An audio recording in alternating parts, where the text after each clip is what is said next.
Hey guys, welcome back to my another mini vlog. আৰু এয়া হৈছে আমাৰ ৰাতিপুৱাৰ পৰিৱেশ আৰু আজি আছিলে ভাইটি বাৰ্থডে আৰু আমি ঘৰতে এনে সৰু সৰুকৈ সেলিব্ৰেশন কৰিছিলোঁ তাৰ পৰীক্ষাও চলি আছিলে আৰু সেইটো কাৰণে মানে সেলিব্ৰেশনটো তেনেকৈ কৰা হোৱা নহ'ল তথাপিও ঘৰতে সৰুকৈ কেক এটা বনা হ'ল কেকটো অৱশ্যে ভণ্টি খুৰা ছোৱালী দুজনী আৰু দেউতা তিনিটাই মিলি বনালে মই বনোৱা নাই বাৰু কেকটো আৰু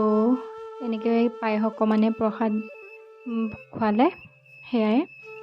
আৰু পিছদিনা হ'ল মহালয়া মৰ্ণিং টাইমত বাট ফুৰিব আহিছোঁ ভণ্টি আৰু মই আমি প্ৰতি বছৰে এনেকৈ বাট ফুৰোঁ বাৰু মহালয়াৰ দিনা এনেইতো বহুত সোনকালে উঠা যায় এইবাৰহে অলপ দেৰি হৈ গ'ল এইবাৰ 3-4টা আৰু এলাৰ্ম দি নোৱাৰিলোঁ লাষ্ট টাইমত 5টা বাজিবলৈ বেছি টাইম নাই আৰু 10 মিনিটমান আছে তেনেকুৱাতে উঠি গৈ আহিছোঁ আৰু এয়া হ'ল শেৱালি ফুল আমাৰ ঘৰতে আছে পুৰা ফুলি আছিলে আৰু এনেকৈ ৰাস্তা দি অলপ ওলাই গৈ পেলাই দুইজনী ঘৰত আহিলোঁ আৰু তাৰ পিছদিনা এয়া শেৱালি ফুল আৰু এই ফুলৰ দি মায়ে বনাব বৰ শেৱালি ফুল খাই নে নাখায় বহুতে নাজানো কিন্তু আমাৰ ঘৰত খোৱা হয়